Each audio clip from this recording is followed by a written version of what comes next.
All right, let's go ahead and get this started.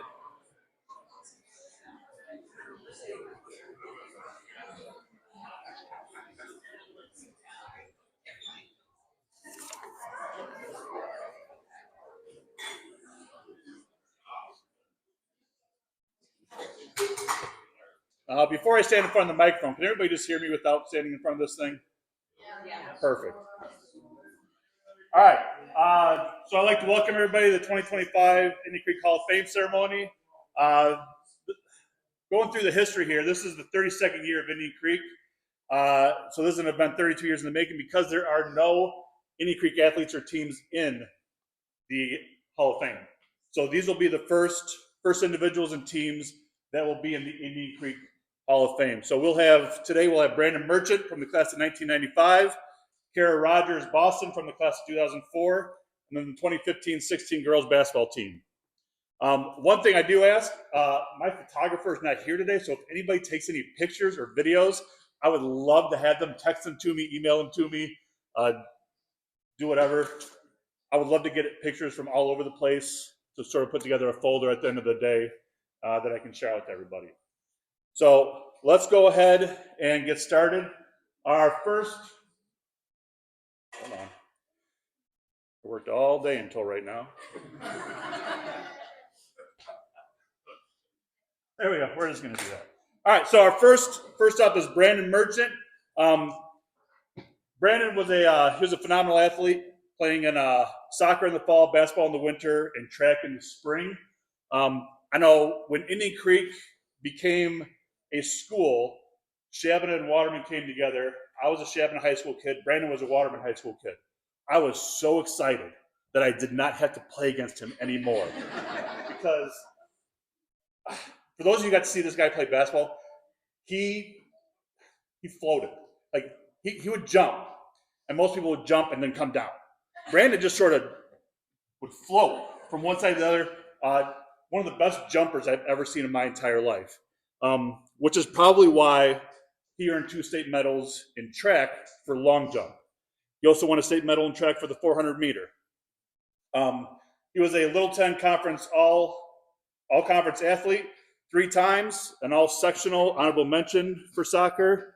He was a all conference basketball player his senior year and played in the Little 10 versus Interstate 8 all-star game. And like I said, he won his 3 state medals. He qualified for state all 4 years.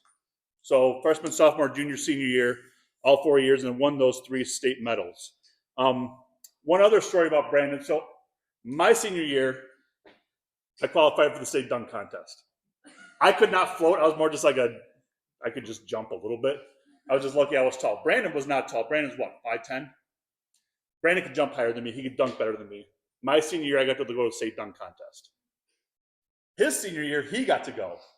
So I went over to Coach Hunt. I had already graduated. I'm like, hey, is there a way I can go down to Champaign with you guys? Because I think Brandon needs help. I would like to really show him how to dunk on Assembly Hall floor. That was a complete lie. I just wanted to go watch the dude dunk. So Coach Hunt let me go, and the rest is history. I don't remember exactly how Brandon did down there. I just know we had fun, and it was a really fun weekend watching basketball and watching him on the floor too. So enough of me talking. I asked Coach Hunt. Hold on, I have other pictures here too. So this is Brandon playing soccer. You got his 3-time all-conference. You have him going up for a dunk in a basketball game, and then also stuff from track. I mean, you can see his form in long jump. I know it's not the greatest picture, but look at how far he's getting up, which is why he's winning multiple state medals down at the IHSA state meet. So right now I have a video tribute from Ron Hunt, our coach back then. He graciously put this together for me because he could not be here today. So here is a video from Ron Hunt.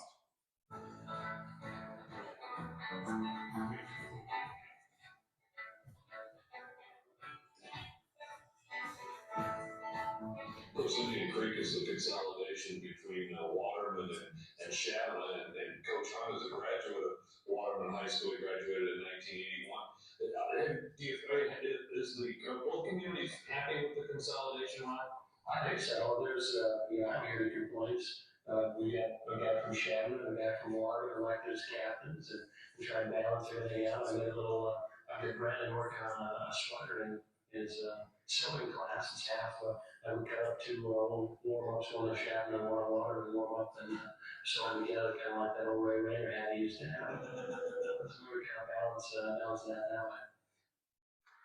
Well, I'm not sure if little Crackers ever finished his sweater, but I do know Brandon's parents instilled a work ethic in both the boys to do their best. I was talking to a friend of mine, a fellow Wolfie, and what he remembers way back when at home games with Waterman, when big brother Josh was knocking down free throws for baked goods at halftime of the game.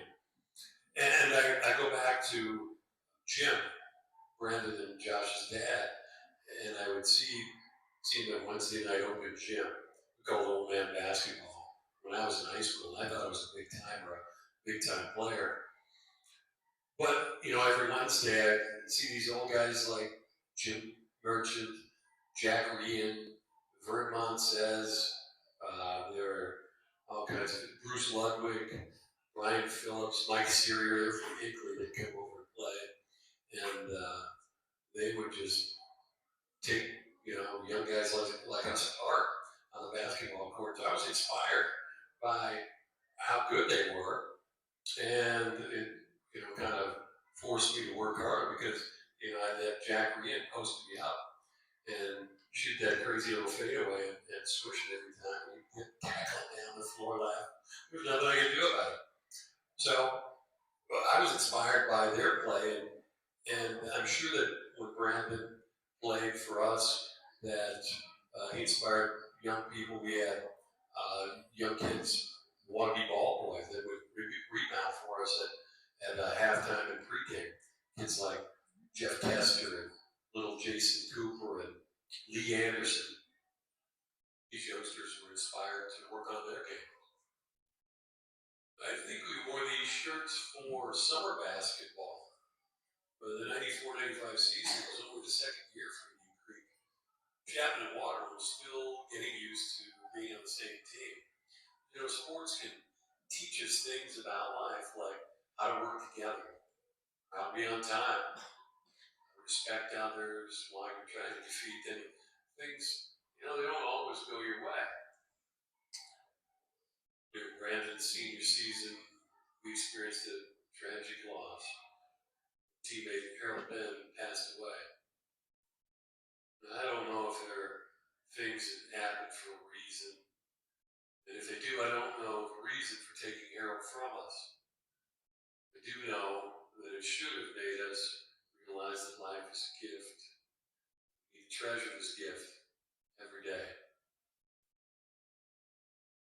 Brandon, what's been the situation with you this year? I know you got the injury problem. Did you miss any games because of it? I missed two, and I missed two matches in the beach games.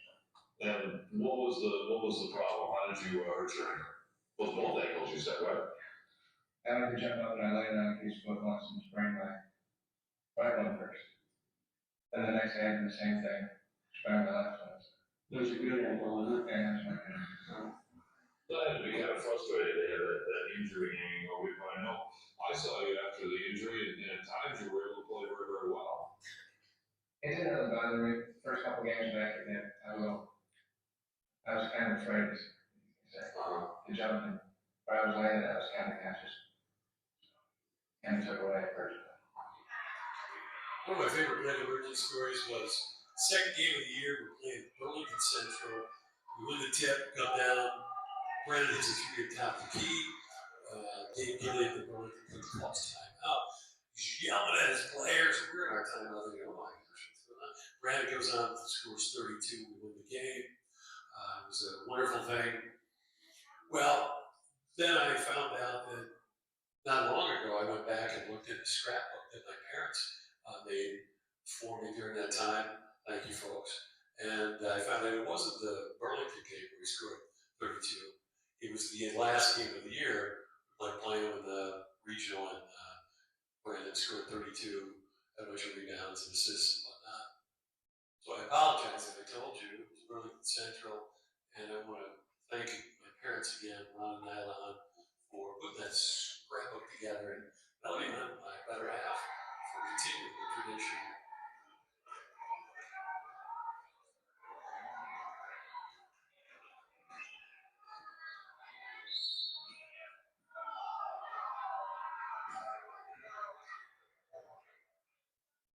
Creek basketball was its very first game ever, thanks to some wheeling and dealing for Brandon Merchant. Later on that year, we went to Sound Rock for the Little 10 tournament where we finished third, thanks to an awesome Brandon Merchant. Scored 27 points, 6 rebounds, 4 assists. Talk to us a little bit about the season. I know the ball club always looked at you on the floor. You brought the ball up. You kind of opened things up on the inside for Dave Erickson and company. It was very important for you to get your shot off. But then again, I saw games where you only scored 10 points, but the shot wasn't falling for you, so you played harder on defense. We had a lot of big guys to get to. I've said that before. And Dave Erickson's. He's a big boy. We got a lot of people that are weapons are. If we're all playing good, then I don't know who's going to beat us, but it just depends on who's playing good that night. It's what we do.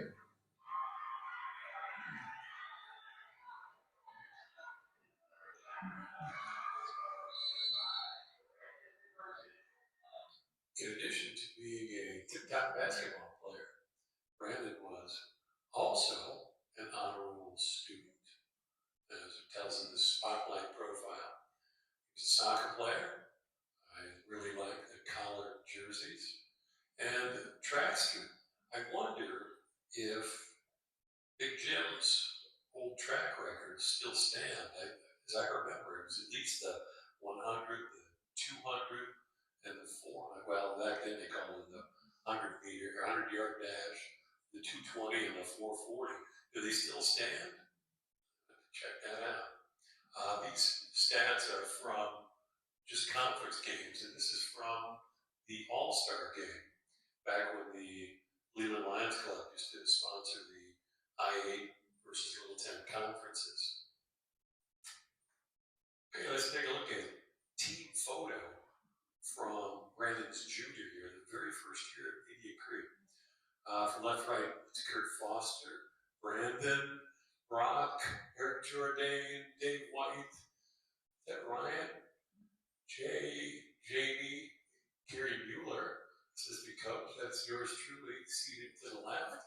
Dustin Clark, Aaron Burns, Dave Erickson, that's Eddie Barshinger, Todd Barton, and Gary Quinn, I believe is our manager.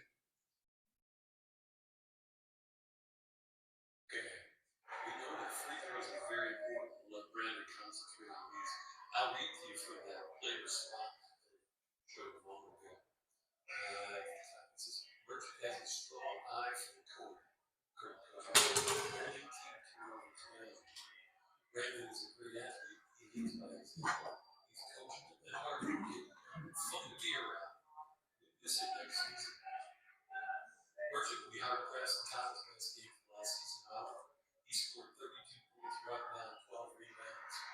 And that gets played over the defense semifinal. In the classroom, Merchant is an honor roll student. He also played 4 years of soccer. He's the son of Jim and Cheryl Merchant.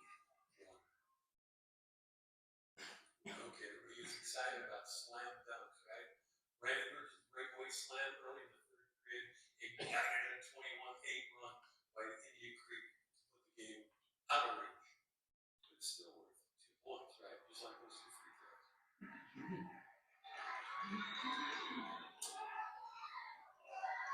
Now that they're nifty layup. Let me read an excerpt from this article after the third place game, Little 10 tournament, where we beat Somonauk 80-43. In the second quarter, the Bobcats tried to pull themselves back into the game, largely through the efforts of Goodyear, who had 12 points before the intermission. However, Merchant retaliated and scored 6 of his team's last 8 points, giving the T-Wolves a 44-19 halftime advantage. Despite 20 points in the half, more than the entire Bobcat squad combined, Merchant still felt the win was a complete team effort. We have a lot of good shooters on our team, so you really have to guard us all, Merchant said. So we just kept the ball moving and found the open man. I'm showing one of my all-time favorite team photos. This is the 94-95 squad. We got a stage full of hardworking, coaching, fun-loving boys. Tell you what, if we do that, going out, I'm sure we would have won a lot more games. Alas. So, let's keep working. Get the next one. Well, now it's time for me to do some wheeling and dealing. Let's go back to the interview on TV 30. Jim Wyman's about to ask Brandon to compare the second game against Samanag at the Little 10 tournament where we finished third place and crushed them by 37 points. Compare that game to our third game against Samanag in the regional. It turned out to be our final game of the year. Brandon, how do you account for beating Salmonac so badly in a third place game in a Little 10 tournament on Salmonac's floor, and then coming back and losing to them in the regional tournament? I don't know. I mean, I don't think I've ever seen a more one-sided game than that Little 10 tournament game. We came out, they beat us by 2 earlier in the season in the conference game. We just wanted to get back down once. I think it was the other way around. It was a flip side. So I mean, they had the revenge factor on their side of the regional. And they came out pretty tough. Okay. There are a lot of things I can't explain either. But here are some folks to thank. Jim and Claudia Hicks for their leadership. Mary Brown and Eddie Larson for feeding us. Ron Larson, Ed Houghton for keeping us safe and clean. Gail Less for her support. And everyone who tries to make the world a better place. Thank you. Finally, today it seems more and more athletes are specializing in one sport, working it exclusively year-round.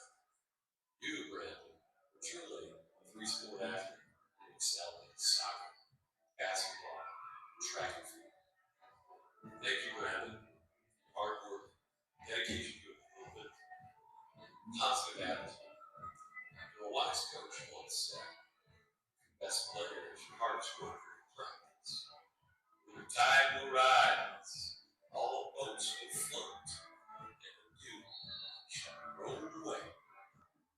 Go Wolves.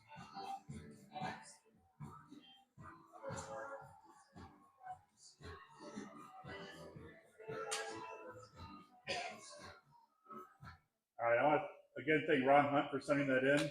I think I've watched that 5 or 6 times now, and it's pretty good. Brings back a lot of old memories with Brandon. So right now, I would like to bring up Mrs. Merchant. She's here. There she is. Unfortunately, Brandon could not be here, but I would like to give Mrs. Merchant his award.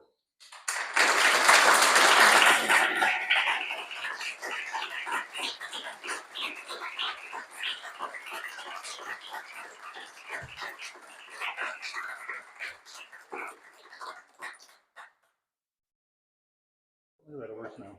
All right, let's move on to Kara Rogers, formerly Kara Boston, 2004 graduate. She played volleyball, basketball, and she was also in track and field. Kara qualified multiple times to go down state and won 3 state medals down at Eastern Illinois. We got some pictures over here. So she never played volleyball until she got into high school. She played in PE, which PE volleyball and high school volleyball are completely different things. She gives Stephanie Steinbaker, everybody knows her now as Stephanie Crutcher, credit for knowing the game and learning the game and loving the game. And she says she was an enthusiastic team member, always cheering on and encouraging teammates, win or lose. And Mrs. Crutcher will be up here in a minute to talk about that a little bit. Kara was a 4-year starter on the basketball team. Throughout her career, she held multiple records, all of which have been broken since then, which is exactly what she says she wanted. She hopes that, she sets the standard and others will catch up and surpass her. One highlight she put in her little write-up she gave me, which I very fondly remember this during practices every day, was some of the most fun she had during the basketball season was pushing and shoving Mertz for rebounds during practice and scrimmages. And she said, it's not the size of the dog in the fight, it's the size of fighting the dog. And let me tell you, I used to get down and do a bunch of drills with post players or whoever. Kara pushed me around just as much as I pushed her around. It was a fun battle every day in practice. So one of the things I'll remember forever. Here's some more pictures of her with Coach Muchmore, senior night, and then her with some teammates, including up top left when she made the Little 10 versus I-8 All-Star game and played in that one. With Sam Podrick, who is here somewhere. There she is, back there, teammate, and Sarah Mrazek. They were teammates together.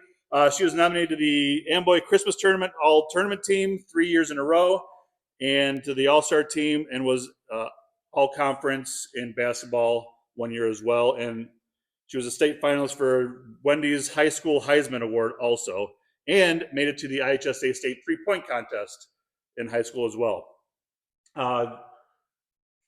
Great volleyball and basketball player, even better track athlete.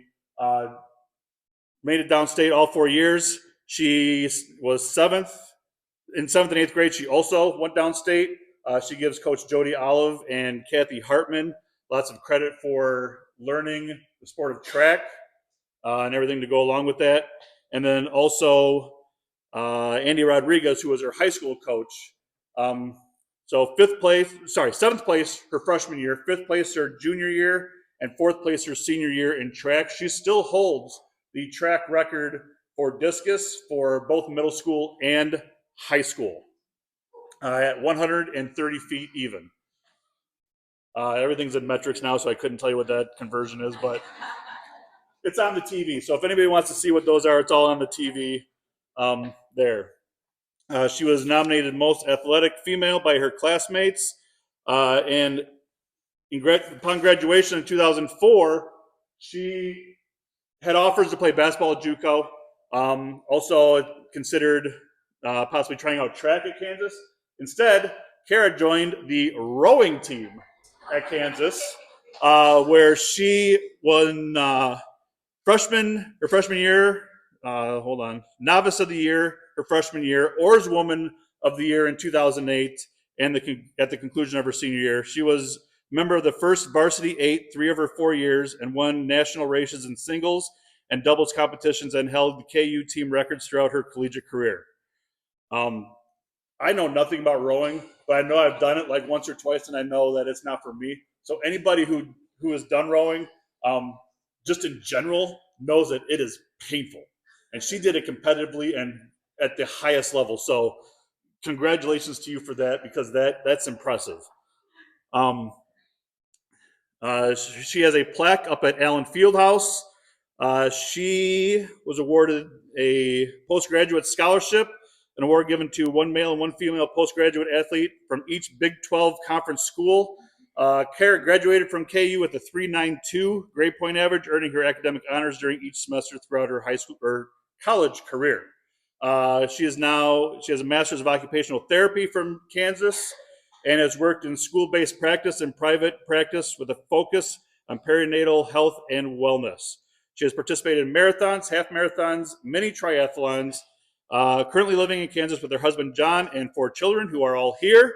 Nolan, Lucy, Ava, and Charlotte. And let me tell you something, they are fun to be around. They were here yesterday, and they were a little quiet at first, but they opened up, and they tried stealing our pizzas, and they're very, very active. Let's just say that.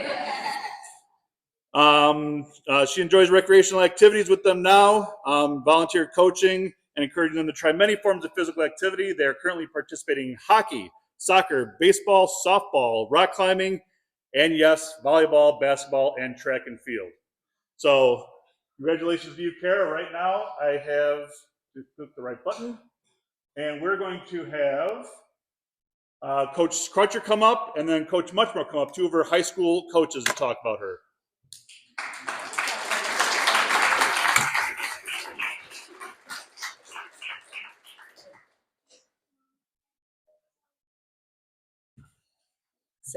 Good afternoon, everyone. This is the first time presenting in this room, so it's a little different than presenting in the gym. I didn't hesitate when Mr. Mertz asked me to speak about Kara. For the past week, I've been reflecting on our time together, going through my old computer files, and taking a walk down memory lane. For those of you who don't know me, I'm Stephanie Crutcher. I began teaching at Indian Creek in the fall of 1998, and I was hired as the assistant high school volleyball coach and freshman girls basketball coach. And then in 2001, I became the varsity volleyball coach. And that year, I actually coached all 3 levels of volleyball by myself. In 2003, I stepped away from basketball to focus solely on volleyball, which gave me the privilege of coaching Kara for all 4 years of her volleyball career and part of her basketball career at Indian Creek. Kara was a sophomore when I began coaching varsity volleyball, which I did not realize it. I feel like you're much younger than that. I brought her up like halfway through the season to varsity level. One of my early memories with Kara was when we played Sycamore that season. They had a player that went on to play at Cornell University, and they beat us pretty badly. But after the match, their coach came over and offered to host camp with me. And I wasn't for sure, but I talked to another teacher here, Mr. George Lambaris. He was a math teacher that knew her. And he was like, if she offered, she meant it. And he suggested that I take her up on that. And then we had a camp between her sophomore and junior year with Coach Clock, if I remember right. Very eye opening. But Kara was a standout leader during that camp. She always did whatever was asked of her, leading by example and staying positive no matter what the task that Coach Clock asked the girls to do. So looking through my files, I couldn't find my banquet notes for her junior year, but the notes from Kara's senior year said we won back-to-back 21 seasons. Her junior year, we were 20 wins, 7 losses, and 1 tie. And then her senior year, we were 21 and 8. Having back-to-back 20 win seasons is quite the accomplishment. And I know all that success from her team and teammates, because Sam played also. Who's sitting over there? I know came back to having help Coach Clock come in, and we all learned so much about the sport from her. Kara's individual achievements, going through it, Kara still holds the program record for the most points scored in a single match with 19 against Hinkley Big Rock in 2003. She also tied the highest serving percentage in a match, which was 100%. She served 22 out of 22 against Hinkley that year when she scored those 19 points. Going through and looking at 22 serves over and in a season, I know a lot of the girls' basketball team over there, I'd be happy now if we could get 10 in a row over and in. So, in terms of season leader stats, Kara ranked second all time in serving percentage with a 97.26 in 2002. And so, with all these serving statistics, one of my favorite memories is when Kara came to high school. She had never played volleyball before, like Coach Mr. Mertz said. I believe she played middle school soccer, but when she joined the team, I knew she had the athleticism to be great. She didn't have any bad habits that were learned at a young age that need to be broken. And during the preseason, one of her teammates got so frustrated because she couldn't serve the ball overhand. Well, Kara could do it effortlessly. I don't know if you remember that, but I do. I remember the player being very upset on the sideline. Another highlight was during Kara's time here, we received the Illinois Valley Volleyball Official Association Sportsmanship Award. It recognized teams in the area by the officials, and it was just because of our fan support. And I think that goes back to them being successful. Kara's senior year, we had to adapt to the changes in scoring. We went from traditional scoring to side out scoring. In 2005, she had graduated, but we had another 21 season. And I just had an email list, and I emailed out the girls that had played because they helped build the program. And she responded with a message that just showed how much she appreciated the team and the program. And just some things in it was that school was going great. She had just taken an exam, got 100% on her nutrition test, and she thought she was going to fail it. She had played intramural volleyball, but she shared with me about her rowing experience and about working out, weightlifting, and stuff, being on the rowing team.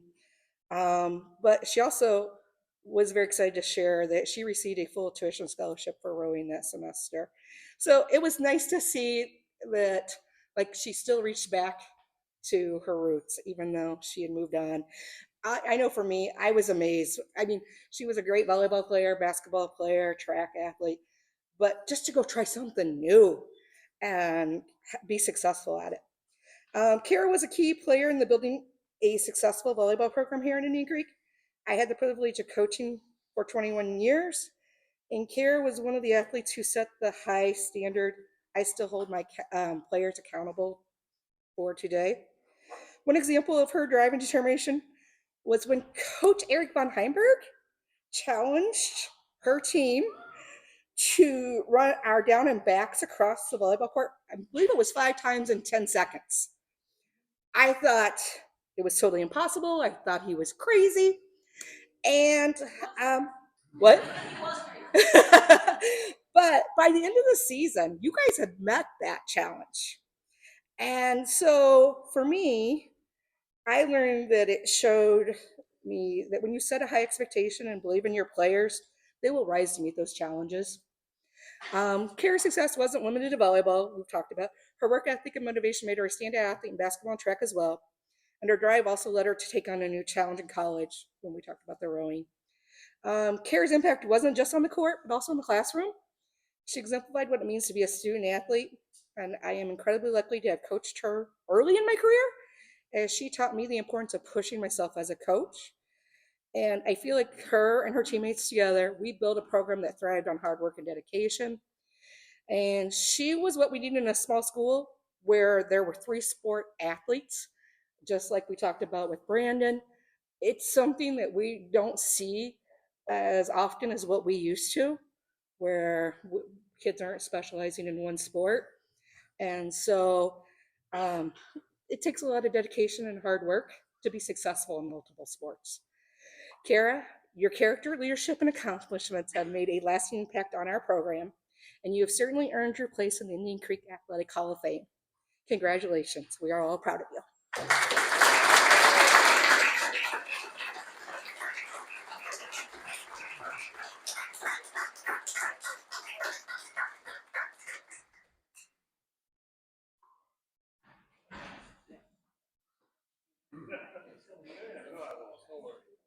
Wow. I've been accused of being really long-winded these last few banquets that we've had, so I really shortened everything up, and then we got a Ron Hunt's video. I forgot how much Ron likes to talk. Mr. Mertz is up here just chatting away, so I almost feel a little bad because I try to concise everything and make it a little simpler. I like Stephanie said, I'm Paul Muchmore. I just finished my 32nd year of coaching. Yeah, thank you. Yes, thank you.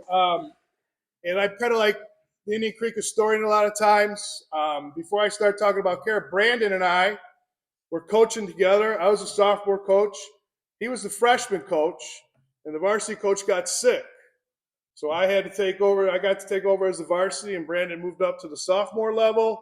And we brought an elementary school PE teacher to be the freshman coach. So it's kind of neat that I've had a connection to all, obviously, the state team, and then Kara, and then even Brandon, not just being his teacher, but also coaching with him. I think it was 2 years. I think we coached together. And he was really young, but he did a great job doing it. So I just want to mention Brandon on that.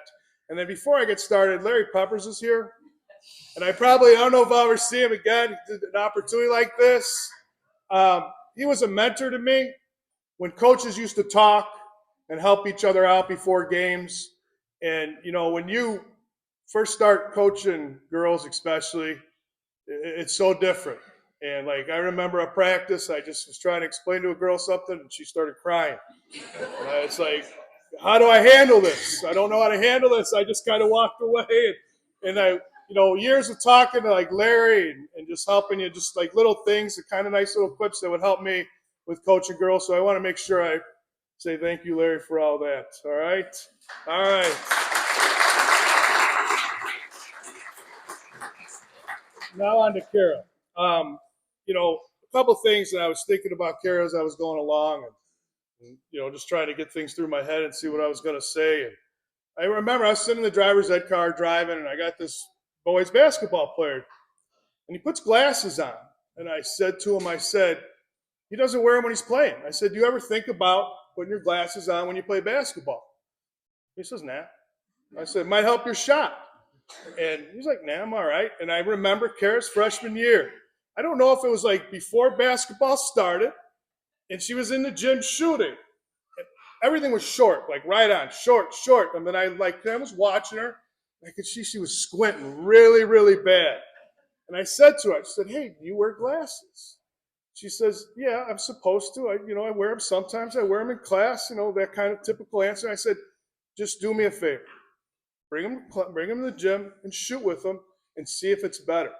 Sure enough, the next day, and that's just her. She's just listening to her coach and responding to it. Sure enough, she's got those glasses on and she starts to make shots and she's like, wow, that's a lot better. And, and it was just an amazing thing. It's just to her character, her mom and dad instilling that character in her that she listened to me. And just that quick, I think she ended up getting contacts. Yeah, the next day. All right. And that's just the little things about her. She ended up scoring 950 points. She probably would have been 1,000-point scorer. She had a couple injuries along the time. Back then it was A and double A. There was no 4 classes. So we were playing some pretty rugged teams inside and out, playing like Hampshire, Burlington Central, those kind of teams.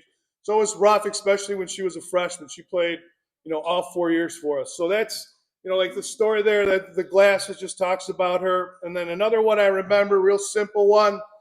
She asked if she could come back and work out in the gym just to get a workout in over a Christmas break. I think it might have been the first or second year after she was done. I said, yeah, sure, come on in. Let the girls watch somebody work out and put on a good show for them. And then, she came up to me after practice. She said, I want to thank you for something. This is like the first time I've ever been thanked for this. I want to thank you for being so hard on us on being on time. Because it used to be, if you were like a minute late, we ran a rat race. And if you don't know what that is, you can ask the girls that played for me. They'll be able to tell you what that is. And we would run for every minute the person was late. And it wasn't just the person that was late. It was the whole team. And she said that, instilling that in her, she said her teammates on the rowing team were constantly late, and it just drove her insane.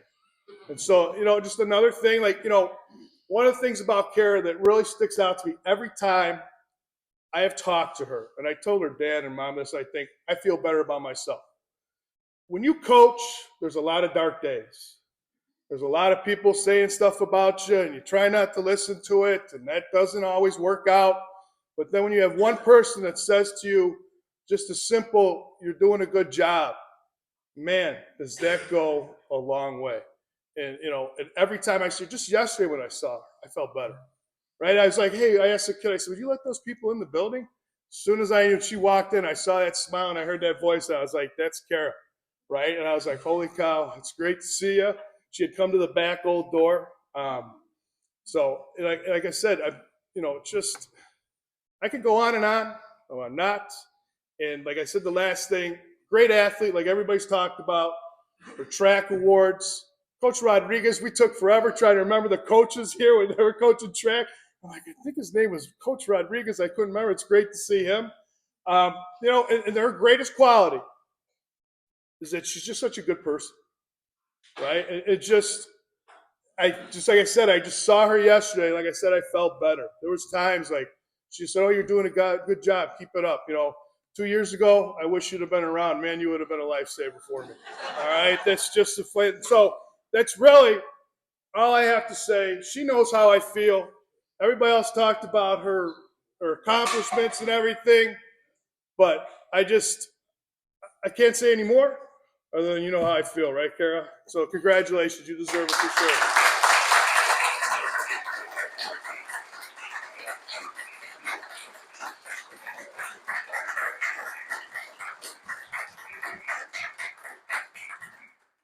All right, with that, I would like to bring Kara up. You got anything to say? All right. Because she's working. Oh, Indian Creek, let me tell you. All right, so real quick, the first time I ever came to this school was by accident. The AD here, I think his name was Sanders, right? Okay, so he was at NIU with me. I was a student, and he needed a track coach. So I said, okay, I'll go check it out. There's no weight room, and I hear there still isn't. That doesn't bother me as a weightlifter, but I came and I was like, okay, I got nothing else to do after school. I'll come coach. And the first few years were a little rough for me because I'm used to this city. I'm from Aurora. We take track serious, right? And over here, there's a dirt track in the next town that we had to go practice at. So the first few years were a little rough. But as Bert said, Kara kind of changed my whole outlook on coaching. I've never had coaching so easy, to be honest. I remember sending a whole team home because they didn't want to do the workout. With Kara, I actually had to think of ways to slow her down because she was going to overtrain. And for the record, I did try to convince her to throw discus at Kansas because everything she accomplished here was with absolutely zero weight training. So she had it in her, but she chose to go row. But as Mert said, the beauty of Kara is who she is. She works hard. She pushes herself. I never really had to give a motivational speech. She actually made me look like the greatest coach ever. I have the article at home. Her senior year, she went after sectionals. They interviewed me. I said, "Boston's capable of throwing 130 feet at state. I know it." And she literally threw 130 even at state. So, just from the bottom of my heart, like that was it. Like that was the last time I coached with. I was like, I'm never going to get anything better than that. That's it. I walked away from coaching on the highest note I could because Kara just was such a special athlete, a special person. She worked hard. She had a great supportive family, um, and to this day, still is one of the best times of my life. And if you see those pictures from earlier, that was a long time ago. We were a lot younger. We were all younger, but I mean, time has gone, and I still to this day miss coaching Kara because I say it, she does it. It was that simple. She actually made me a better coach because I had to really academically study discus more to give her more knowledge. So it was awesome. So Kara, you earned this. You deserve it. Thank you, everybody.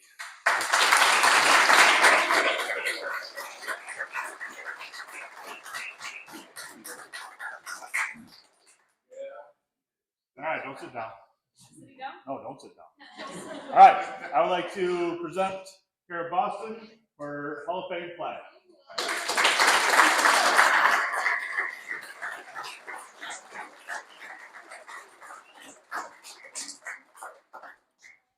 Thank you. Okay.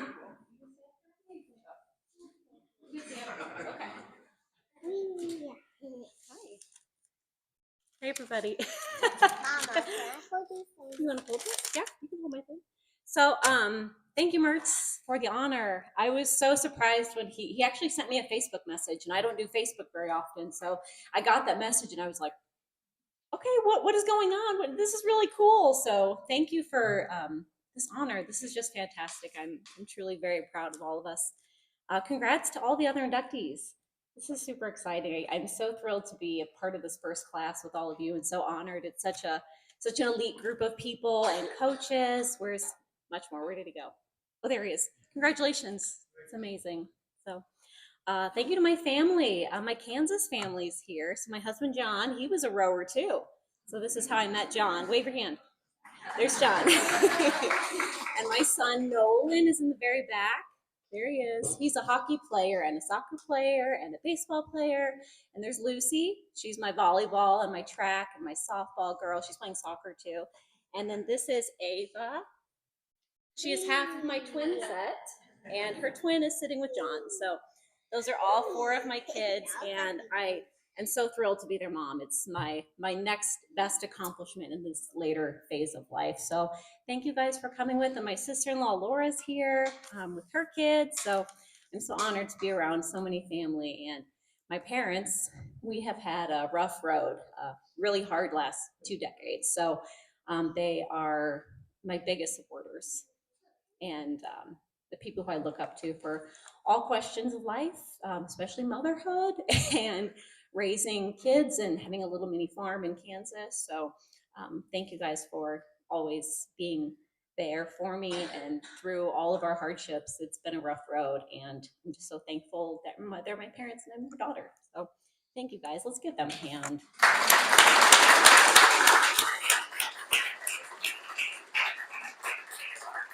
So I didn't know that all of my former coaches were going to speak. So I had funny jokes lined up about them, but they took them all. So Stephanie Steinbaker, now Crutcher. It's a hard thing to change my brain to Crutcher. But yeah, Stephanie Steinbaker. I came in, never played before. My mom told me that I couldn't play soccer anymore because she was worried about, yeah, go ahead.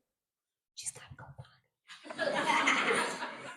So my mom said that you can't play soccer anymore because all these boys are big and we didn't have football. So they were going to treat soccer like football. So I said, okay, well, I'll just go play volleyball. Like, sounds good. I'll try something new. So very glad that I played volleyball for you. It was the time of my life. It's Sam. Sam's in the back. We're mentioning Sam again. Hi, Sam.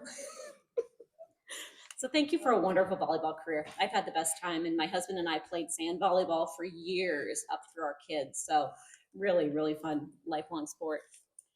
Thank you to my basketball coaches, Paul Muchmore and Aaron Mertz. Time of my life, really, really time of my life. And I know I shared about pushing and shoving Mertz and just having a ball, just trying to shove him out of there. That's why I think I got the rebound record for a few years before somebody passed me up, which is awesome. And then Paul Muchmore, I told myself I wasn't going to cry, so I'm going to try, but no promises here. So my senior year, my brother Steven died. And I didn't know what my future was going to look like. I was terrified and fragile, and what's happening to me, and what does life look like from here? But I always could look to Muchmore as a constant. Like, I knew he was going to push me. I knew I was playing for him, and I knew I was okay, and I was safe, and I had something to look forward to every day.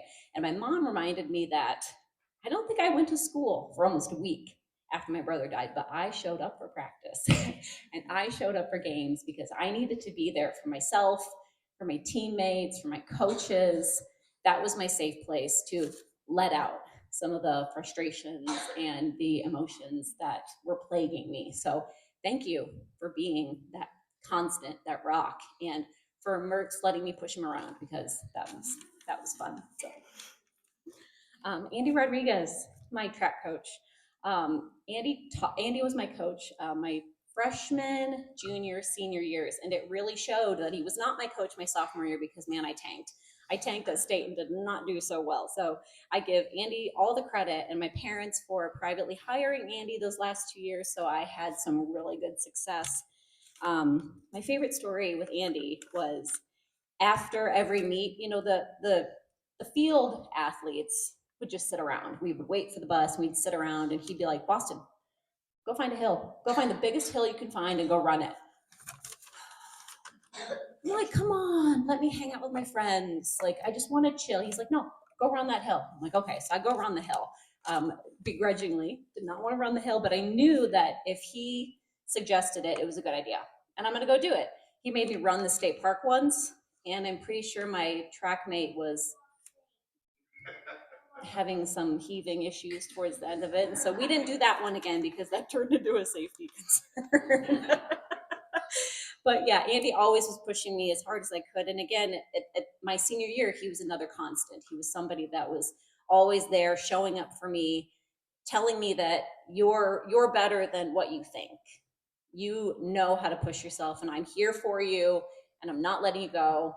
We're going to do this together. So I wanted to thank Coach for showing up for me when I was having a rough go. My family and my friends, I've spotted 2 so far. I don't think I've spotted any more. 2 of my really good friends. Okay, so 2 of my very best friends from high school and into adulthood are here. Lynette Flint, Lynette Pillar, and Sam Poderick. Thank you. Thank you guys for showing up for me, for today, for every time Lynette and I got in trouble for high-fiving across half court because she went to Hinkley Big Rock, and we were both number 32. So that was a huge camaraderie between us. And and Sam for just being my best bud. So thank you guys for showing up for me. My coaches, my teachers, my parents, and for my husband. So he's kind of my final one I'd like to thank. People always ask us, you have very athletic children. Where do they get the athleticism? And they ask this question to John, where do they get it from? And John always shows up for me. And he says, oh, I don't take any credit. It's all her. Give her all the credit. So I always feel like the dads get all the credit for the athleticism, but he's athletic. But in our scenario, I get some of the credit, but he always gives me the credit. So thank you for showing up for women in athletics. I appreciate that. Yeah.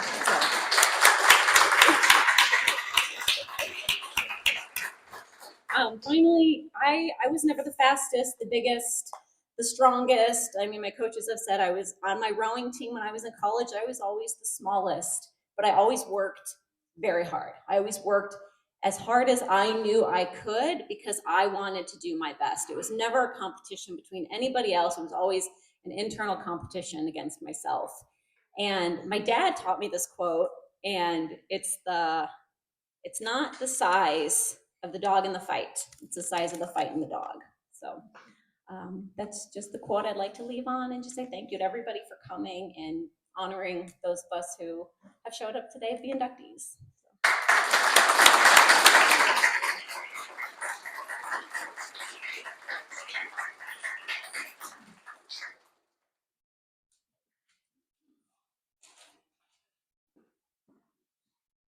All right, let's move on to the 2015-16 girls basketball team. For those of you who don't know, this I'm sure is nobody because it was a pretty well-known thing all around the area. The team went 32-2 that year, ended up getting third place in state. The only losses that year were to Woodstock on a Saturday in January and to the defending state champions in the state semifinals downstate. Wrong way. There we go. During the season, the team won every tournament they were in. The IMSA Hoops Happening tournament where they beat Yorkville. They beat I don't remember who else was in there. I know IMSA, Aurora Christian, the championship game on a super snowy Saturday. Nobody knew if we were going to even have the game, but we did. It was at Aurora Christian. We came out. I think we were up like 17-0 on them, and just put it away early and got that championship. Got the Amboy Tournament championship, which was the first time winning that one. Some really good games there, beating Marquette in the semifinals and AFC, who was a state-ranked team at the time, in the championship game, and then winning the Little 10 tournament against Serena at Earlville. So there's their 3 regular season championships. So this picture here, the picture on the side, that's one of them winning, and there's another picture of Josie, which some people say is going over the back. It's not going over the back. That's just a good rebound right there. But the picture in the middle. So this is them during that Woodstock game. Timeout, getting near the end of the game. I know everybody wanted an undefeated season, but I think them losing that game was what motivated them to want to not lose again. And after that, you could tell there was a drive in them where they did not want to lose again. That Little 10 championship game, they played Serena. I know some of them will admit they didn't play that great that night. They were not happy with the way they won the game. They're happy they won the game. Don't get me wrong. They're happy they won the game. But I remember them not being very happy with how the game went. So that was just further proof that this Woodstock loss motivated them to just want to not lose again. Go on to regionals. Regionals were at Gardner, South Wilmington, which was a super long drive, especially driving by 2 other regionals to get there, but I'm not going to talk about that anymore. So played Moose Heart in the first round and then played Newark in the championship game, a team we played a couple times already during the year. Close game throughout, and then this sort of became the MO of the team. They put on the press in the second half, late third, early fourth quarter, and Newark did not score a point in the fourth quarter to go on to it was like an 18-point win in that regional championship game. So it'd be this team's second regional championship in 3 years because they won one for the seniors. They would have won one their sophomore year as well. Move on to the sectionals. going back to a gym that they were used to playing in at Serena, playing Amboy in the first round. I ended up winning that game by 15, 16 points. And then playing against a perennial powerhouse, Anawan, who was one of the top-rated teams in the state. Ended up beating them by 3. Anawan had a shot at the end to tie it, and shot rimmed off. We won our first sectional championship. Place went crazy. We had so many fans at our games. You can see in the picture in the back by the scoreboard, that's just a portion of our student section that night. I was standing over by them the entire night, and it was super fun. A lot of fun cheers. Some of them might not have been the most appropriate times, but they were fun cheers. Then you go and there's part of our student section, and you can see just the excitement of the team and the coaches when they won that sectional. I mean, that's a great picture of just coaches being excited, team being excited, doing something an Indian Creek team had never done before by winning a sectional. All right. So many people. I mean, won the regional. I think we were in the gym for 30 minutes taking pictures. Won the sectional. We were in the gym for about 45 minutes taking pictures. And we'll move on to the super sectional. These are pictures of our crowd. This isn't during the game. This is 45 minutes before the game. We sold out in our Illinois Valley Community College, where Galena people showed up a half hour before the game. They didn't know where to sit. All right, because we had there's got to be 1,000 people sitting in those bleachers right there, all wearing red and black, all Indian Creek fans. All right, left side. This whole side right there, which they're not standing yet, that entire section was our student section. I think every student in the school was at that game. You see it here. Here's a picture of the tip. You can see the student section standing up back there on the left side. Just great atmosphere. It was so warm in that gym and so loud in that gym, but it is a night that I'll never forget.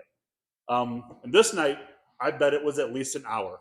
I remember taking the box with all the tickets and all the stuff that we had to do the next day to get ready to go out of state. And I went and sat in the bleachers next to Mr. Van Wy. And he's over there. He's like, holy crap, we were going to state. Like, oh, yeah, we are. This is pretty cool. Just a great feeling and tons of fun. Here's some more pictures from the supers, the girls with the student section, and then them receiving the sectional plaque with the Galena fans in the background. Here's just some more pictures. See the excitement there. And then, so this team, for those of you who don't know, they could be very serious at times, but they're also a bunch of goofballs, I guess I would call them, where every time they would win something, they have to take these funny pictures. I have a picture of Alexis taking a trophy from Amboy and threatening like a knife going at my neck. All right, I got that one hanging up in my office because that's a fun picture. Yeah.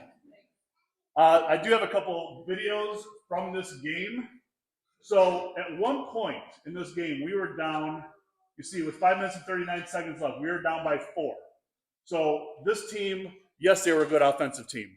They were a much better defensive team. And we're going to show what they did in just a matter of a minute in the super sectional game. So this is 5:39 left in the fourth quarter, losing 39-35.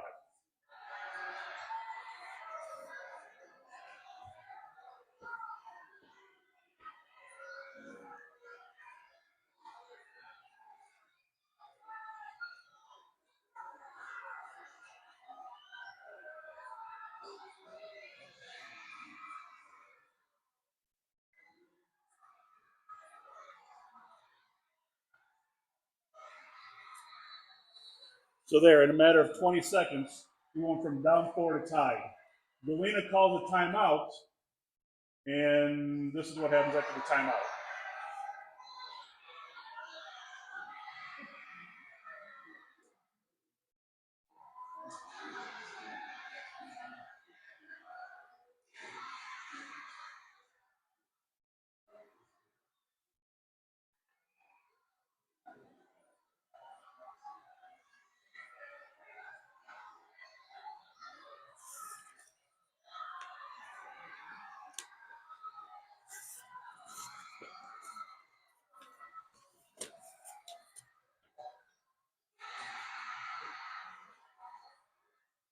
There you go. 1 minute going from up 4 or down 4 to being up 4. That is exactly what that team was, just a phenomenal defensive team that once they put that press on, you had no chance of winning that game. And that's a credit to the coaching. That's a credit to how hard you guys worked at those games and just the energy that our fans and everybody brought to them as well. I mean, just a lot of fun. Also, during this whole thing, this became a gigantic family affair. I mean, you see Coach Muchmore and family there with the team getting a picture taken. The Crutcher family getting a picture with Rhett, who is, how old's Rhett there? 4. You had Pikars, you had Schrader, you had Coach Potter, Kevin Potter. They were all at these games, and a lot of family members would show up to them too. It became very much a coaching family affair for all of us too, because we were all fully invested in everything that was happening. So I had to put these pictures on there. So if you see Coach Muchmore, he is the 3rd defender on that trap, showing some great form. And then I don't know what this other picture is. Apparently, he's saying, "Hey, we're going to state." So Thursday morning of the state finals, we're going down to state. This is part of the send off. The gym was packed full of students, family, media. I mean, just a packed gym, and the halls were all lined like this for all the students or all the basketball players to leave and get on that bus to head down to Bloomington for practice. Which this is another case of this team never taking anything very seriously. So the picture on the left is after our practice, after pictures were taken, we were all sitting there eating some Jimmy John's, watching all the other teams practice. And the picture on the right is the very serious team picture that the VIP photographers wanted us to take. So anytime downstate that the any Indian Creek person would get on screen, you would just hear this roar coming from, I was usually sitting in front of our students, like there'd be a roar of people just cheering. So you got Alexis up there talking about whatever she was talking about. I don't know what that was. And then, that's right, she did. That's right. I'll have to find that video. And then Coach Muchmore, anytime they were up there, I mean, it was like seeing a rock star at a concert. It was just a lot of loud people. So this is the pictures of the national anthem before the state semifinal game, which we're not going to talk a lot about that. It was a great game. Came out really hard. Gave the defending state champion everything they could get, everything they could take. Just fell short, which very not what we wanted, but still a great experience and a great effort by the entire team. Go on to the next day, and here's just some great pictures of the team between the 2 nights there. Just I'd like to thank Mrs. Russell. She sent me a lot of these, wherever you're at. I think she sent me, I asked for a few pictures. I think I got 774 pictures. And that's not an exaggeration. I mean, it might be a little bit, but not much. But thank you so much for sending me these pictures. I had some, but I knew you had a lot more than me. So I just want to throw some of these up there. I mean, just a lot of great basketball. You can see how great the crowd was. You see behind Madison in that middle picture how big our student section was there. We took up 6 sections at the at ISU. We were only allotted 4. We ended up taking up 6. So that was fun. And then here's another great picture of Holly shooting a free throw in that game. Now I want to play 2 more videos, and then I'm almost done. So this is near the end of regulation. We were down 2 with 37 seconds left, and this is probably one of the coolest steals I have ever seen in my life.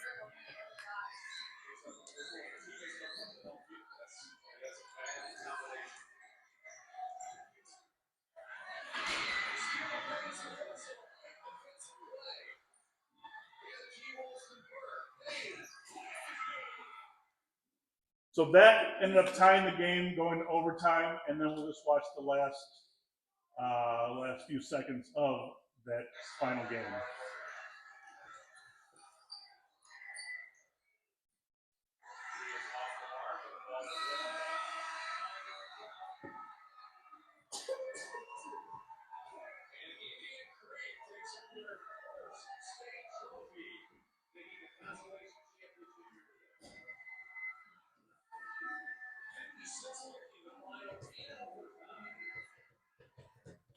So I just want to show that just, first ever state trophy, which is sitting right over there, along with all the other trophies they won during that season. So if you want to go over there and get some pictures with those, all those state trophies are right over there in that corner.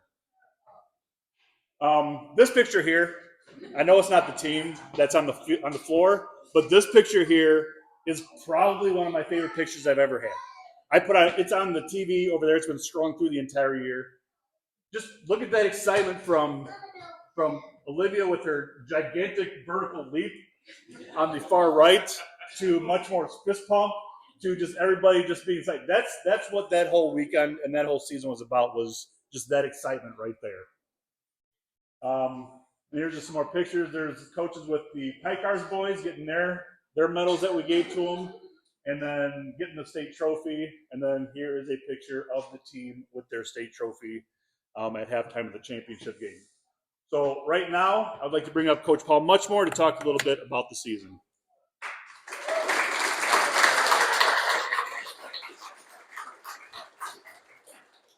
All right. Well, you took just about everything that went on during the season. I will tell you, this is probably one of the only teams that ever got me to break character at any time. I mean, I smiled at that one picture downstate there. I'll goof it off. And smile for me is pretty much breaking character. Before I get started, I'd like to thank my family for coming. My sister Amy, my brother-in-law Mike are here. I got my son Matthew and his girlfriend Ruby. They came a little late, so they're sitting over in the back corner over there. My son Michael, we went and picked him up last night from Milwaukee. He came. My wife, Guadalupe, most people know her as Lupe, just being there for a long time and a lot of missed things. And finally, my mother, Josephine Muchmore, is here. All right, it's going to be rough for me. When Mr. Mertz finally told me that we were going to go in to the Hall of Fame, the first person I texted was my wife, and her first response was, "When is it?" And I got no idea. I mean, that's just the fact. I said I had no idea. Second person I texted my father, and I mean within 5 seconds we'll be there. And sadly, passed away this January. But he was the biggest Indian Creek fan. He loved me talking about you guys, coming to watch you play, shoot downstate. We had to get him down on the elevator so he could make it down. And then the guy said no. We had to take him behind. We kind of said, we're going to do it anyways. There was a really nice guy at ASU, and he let him walk on the floor. He would come, and he had the hardest time watching. He got more involved in the games than I did. And he would be like, as he got older, he's like, geez, Paul, I don't know if I'm going to be able to come in more games. He goes, I'm really getting worn out. He goes, it's super exciting, but I'm just getting worn out. He goes, I don't know if I can make it. So I know, man, he would have loved to have been here. He was a speech teacher. He probably would have helped me make a really nice speech for you. So you're going to get what I can come up with. Like Mr. Mertz talked about that picture. It's up on the screen every day. Just what a great group of kids. But I'm going to tell you, this was a 4-year process. The seniors, when they were seniors that year, they came as freshmen. We had changed to playing man. We made that commitment, I think, when Ariel was a senior, to play man, because I knew we had some athletes coming up. And they learned from Ariel and Kate and Samantha Mosley. And we had played Hinckley in the regular season, and they just blew our doors off. I don't think they beat us by over 25 points. It was terrible. And then the regional final, they came back, and they had grown so much. I think we only lost by 3. I think 3. We took a 3 at the end to tie the game. And then their sophomore year, we won a regional in Earlville. We beat Lamoille. And then would be their junior year. Michaela came in, the sophomore group came in, and practice was a little bit intense. We started going. That was our first little 10 tournament win. It's the first win, the gold ball for the school. I take a lot of pride in that we won a gold ball before the boys team. We also have the 2 last real gold balls given out by the little 10. It's another thing I take pride in. I always kind of look at the Boys ones over there, they're a little gravelly and not as nice and shiny as ours. Um, so those are big things. And then their senior year, like he went over all what they won. We won that we beat Aurora Christian, that snowstorm. They're like, we don't know if we're going to play. And I'm like, we finally get into the final of this tournament. I said, there is no way that we're not showing up. We are showing up. We'll take a forfeit. I'm taking that title. So we showed up, and like he said, just a huge run out and held on to the end. And then the Christmas tournament, I believe we won on 31st because there was some kind of a storm or something. So we run on New Year's, 31st, which is a rarity for a tournament. And that tournament brings back a lot of memories from the girls' effort. We went to the press, I think, early in the second half, and the first pass that AFC made flew over my head in the bleacher, and I looked at Mr. Crutcher and I said, this game's over. And we just ran through them. Had a lot of excitement that game. Mr. Mertz got me yelled at, almost got us a technical as he decided to be a coach and yell at the officials. And said, hey, the official ran by and said, hey, control your assistant coach. And I looked down, Mr. Crutcher, said, what the hell did you say? He goes, wasn't me. And he points behind. It's this guy over there screaming and yelling at the official, trying to cost us a game. And like I said, a 4-year process, strong-willed against hard-headed. Right? We agree to that?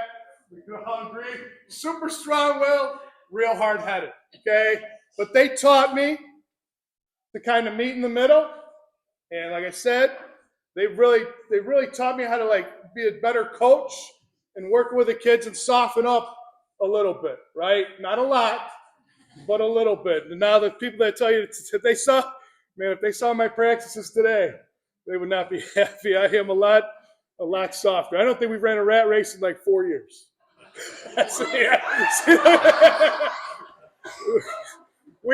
It's just a minute side to side. We used to run like 6 of them back in the day before practice would start. Or anytime I got mad, we would put balls down and we would run. But that made you what you were, in my opinion. That made us a lot tougher, right? Things I remember, especially on that run, Mr. Mertz and I had sat down and watched the super sectional, right? Starting with the regional, he talked about Gardner South Wilmington. And Mr. Crutcher and I drove out there to watch Crete Lutheran play Mooseheart. And it was like an hour and a half, it seemed like. I didn't know where I was going. I'm just driving and driving and driving. So we sit down, we start watching this game. It's one of those ones I knew we probably didn't have to go scout, but I said to myself, we got to scout, right? So we're sitting up next to the Crete Lutheran fans. And a girl on their team makes a 3. And they're going crazy. I said, wow, something must be exciting. Maybe she scored her 1,000th point. The man standing next to me says, that's the first 3-pointer we've made all year. He goes, where are you guys from? I said, Indian Creek. And he said, oh, you guys are pretty good. And I said, yeah, we're pretty good. We're all right. We do okay. So just like that was like what you had to do, right? We did those things to make us better. And then the Newark game, he's got that a little bit wrong. That was a halftime speech, which was one of my best, I think, if I remember correctly. I was talking, we'll do this, we'll do that, we'll do this. And I think I looked at the board, I looked at Mr. Crutcher, and I might have said a bad word. And I said, we're going to press. And we came out, we started that third quarter of the press, and that was an 18-0 run. They didn't score, and we just put that game away. Even though we've had our first technical, I think, of the year. Madison got a technical in that game. I know, yeah, the worst time. You know what? Most of the time, if a kid got a technical, I'd take him out of the game. It was so unfair to her. She dropped the ball, and the ref gave her a technical. And I was like, are you serious? And I started kind of getting on him, and the other official came and said, don't worry about it. Don't worry about it. She's fine. They're not going to hold anything. She didn't do anything wrong. So I think the guy was just a little touchy. And so thank you, Madison, for the only technical I think we had that year. Not even from me. Not from me. And then the sectional, playing against Anawan, which that fist pump was just because we beat Anawan.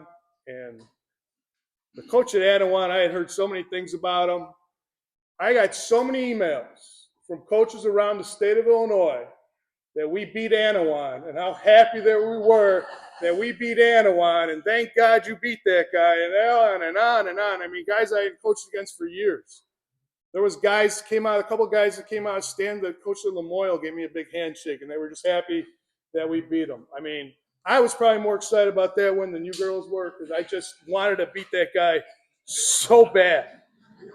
And then the super sectional, crazy atmosphere, like Mr. Mertz said. As you watched it, that brought back a lot of memories. I remember that game partly because my wife and my son were late, and they were missing almost the whole first half, and I was starting to get worried. And I knew we were losing, and we weren't playing that well, but I was more worried about them coming. I said, "We'll be fine. We'll get it together. We'll do better." And sure enough, they showed up at halftime, and we did better, even though we had girls crawling on things in the locker room and doing spider wall climbs and stuff like that. I mean, my Lord, what a group, right? What a group. And then downstate, a lot of fun. The banquet that we got to go to, what it made it feel like you were big time, right? That you were important. The whole state, the whole weekend was just such a change. Maybe you dream about it, but you never really think it's attainable. I never thought I'd be coaching at Redbird Arena. And there I was. The practice, I think, was my most enjoyable part. The 30-minute practice you get just standing there in an empty arena. The other team's there watching you. We're going through our stuff. We're looking sharp. These girls always looked sharp when we did drills. There was a seriousness to that point. Once they walked on the court, it was business. And, just such pride that I felt watching them go through the drills. And it was like, we're going to do this, this, this, this, and this. And bam, they're in it and we're doing it. And it was just like that. That's the way practice was. If I was a little late, they were smart enough to start doing something else so we didn't have to run. And I would be like, all right, good. We'll move on. Okay, good for you girls remembering that, right? So that was the kind of things that I remember through the year. McKaylee making huge shot after huge shot like in that game there. Madison, I remember every play we called for Madison. Out of a timeout, she hit the three on that run. And the Mowequa game, we were down 3.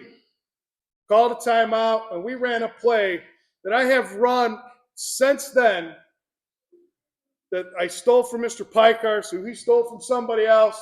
She never missed it. I don't think we made it but one time since she graduated. And she nailed that 3, tied the game, right? I think Josie made a lazy play in defense and fouled out. I'm just kidding. It's a joke. All right. Jacqueline Boma, guarding all-state player after all-state player on that run and just getting after them and shutting them down. Just such an unsung part of our team. Didn't get a lot of credit. I mean, she got a lot of credit from us. Maybe not from the paper and things like that. We had, I think Josie was second team All-State. I think McKaylee was second team All-State for the IBCA. Not only the first state trophy for the school, for sectional, and the only super sectional. So we have the only super sectional and the only state trophy. And the nice thing about this edition, every day I get to walk by my state trophy and look at it, right? Nolan Govic was here the other day, and they finished second place, and he said, "Hey, look at my trophy." And I just walked over there and I said, "Hey, look at my trophy." I can't thank these girls enough. That really was a point. There was a point there probably before that I was thinking about stopping coaching. And then I kind of saw them when they were in the freshman year and saw what we had. So I decided, you know what, maybe I'll stick it out. And I'm still doing it. Like I said, it was such an enjoyable time. It's a lot of give and take, I would say, right, girls fair, right? And, the girls that came after those girls graduated, those teams, we weren't probably successful, but they were fun, right? I see Olivia, Sarah, Marissa here. What a great time we used to have, right? They worked hard, and they learned that from those other girls, okay? And they were so unselfish They came to practice, grinded it out, maybe knowing they weren't going to get in a lot of games. I know Sarah bailed us out when we played Aurora Christian in the regular season. I think Josie probably got in foul trouble again. So Sarah had to go in and kind of hold it for us. What? What's that? Nah, I don't think so. I don't think so. See what I mean? They got to talk back all the time. But just, they know how I feel, just like when I was talking about Kara. Such an enjoyable time. Mr. Crutcher has been with us for a long time. Mrs. Crutcher coaching. Curtis helped us out. The junior, I see him back there. I don't want to forget Curtis. He was a big help. Mr. Mertz is Mr. Mertz. Steady, right? He's there. Someday he should be in the Hall of Fame, I would think. I might be long gone by then, but we'll see.